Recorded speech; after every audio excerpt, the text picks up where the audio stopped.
Sabíamos que a morte do rei Herodes, o Grande, tinha ocorrido no ano 750, segundo o computo romano. Jesus nasceu 3 anos antes, no -7 da era cristã. N. Do M. Transmiti esta última descoberta ao meu cada vez mais desolado amigo e, por pura intuição, somei os anos de Jesus naquele ano. 36.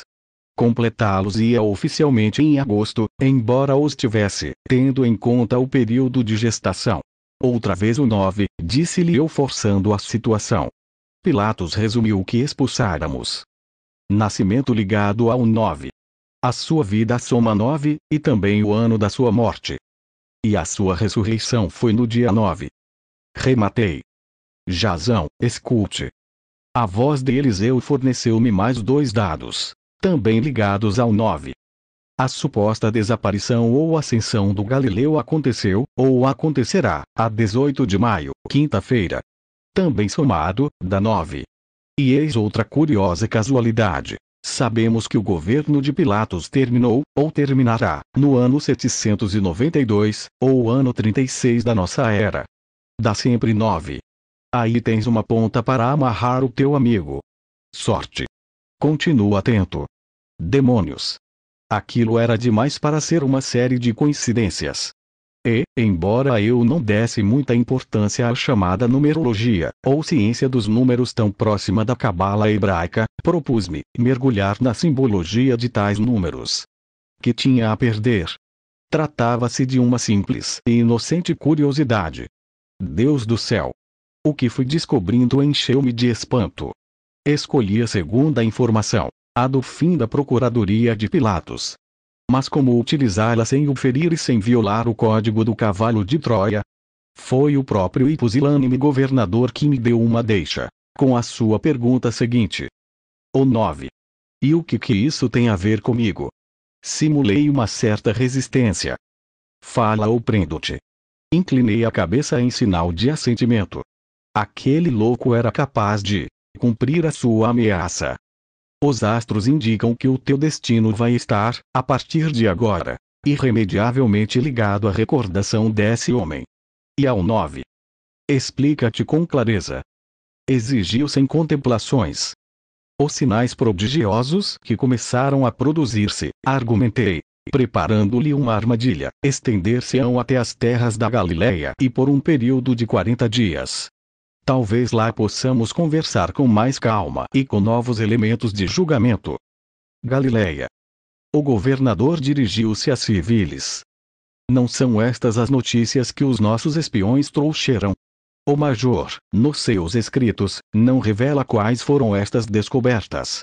Mas, tal como eu, o leitor não terá muitas dificuldades para, guiado pela numerologia e pela cabala, as encontrar sozinho. Como o meu amigo, o major, eu também fiquei atônito. N. Do A. O centurião manifestou a sua concordância. Queres fazer-me crer que o Galileu voltará a aparecer no norte? É o que os astros dizem, menti descaradamente. E abusando da tua confiança, dir-te-ei ainda mais. Talvez tu mesmo ou Procla tua mulher, o possais ver. Ao ouvir o nome de Cláudia Procla ou Procla empalideceu. Pilatos estava a par das inclinações da esposa pelos ensinamentos e pela figura do mestre.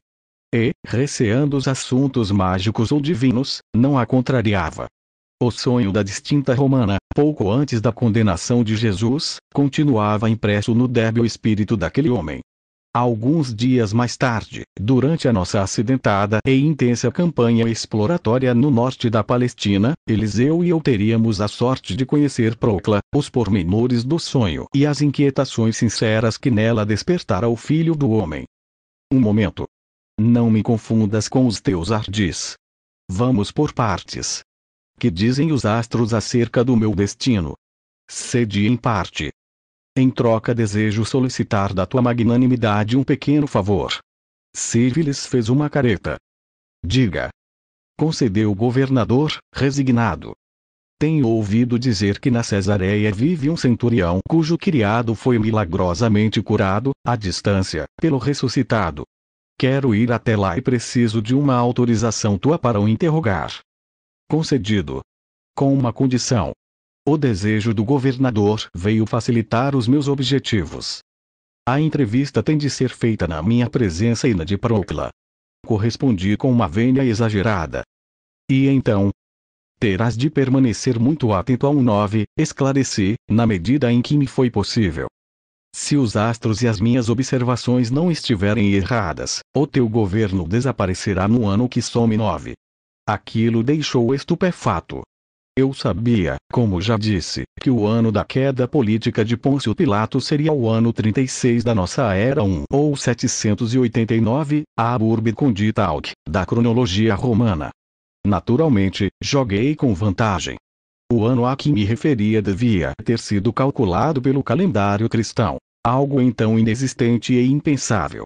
Pilatos deve ter recordado que nos encontrávamos em 783, cuja soma dá 9, e, tremendo, beijou o falo de marfim, na tentativa de conjurar o malefício que acabava de cair sobre o seu espírito.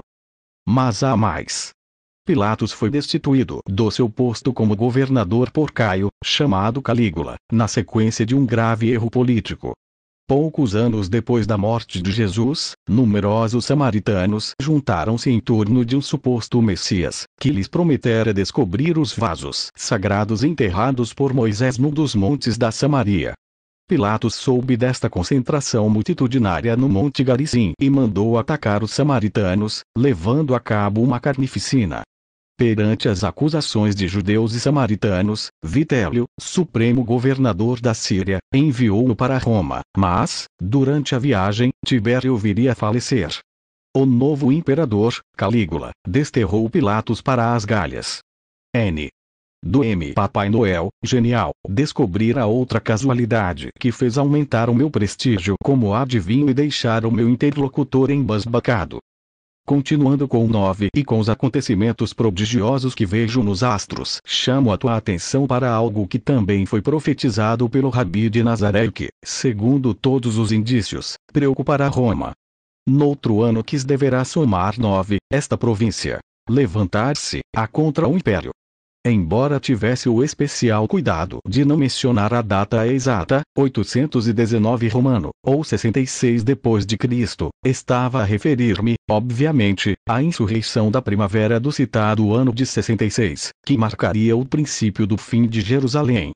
Nessa data, como se sabe, o procurador Cássio Floro requisitou um elevado tributo em ouro do templo judaico, provocando graves alterações.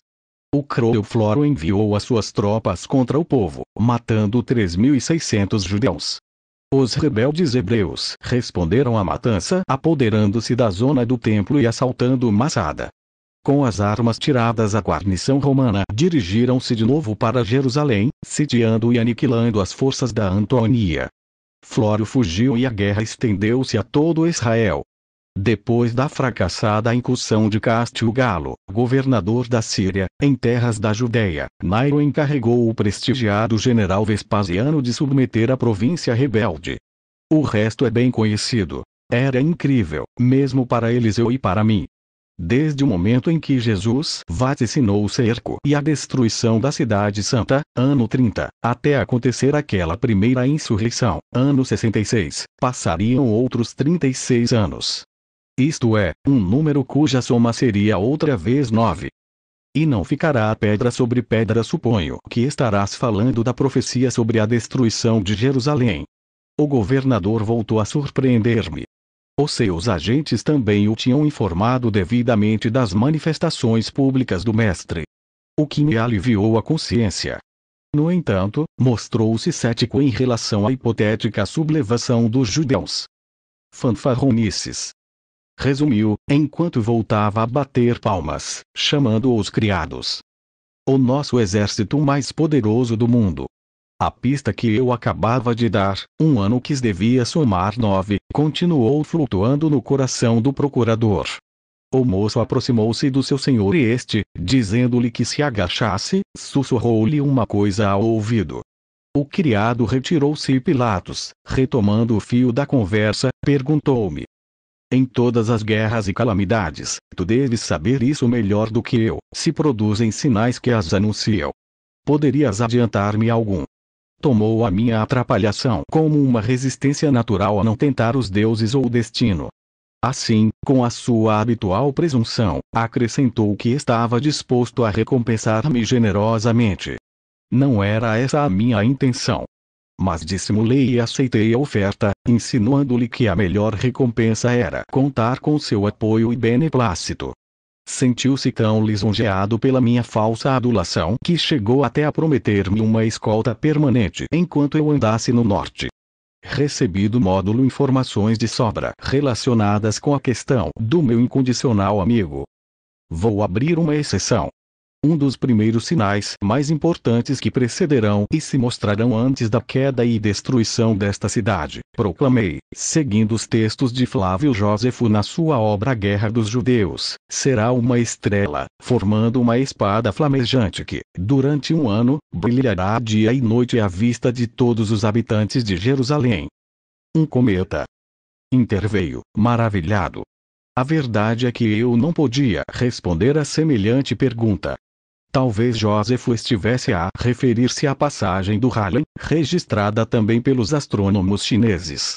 A aproximação máxima desse cometa naquele tempo foi no dia 25 de janeiro do ano de 66.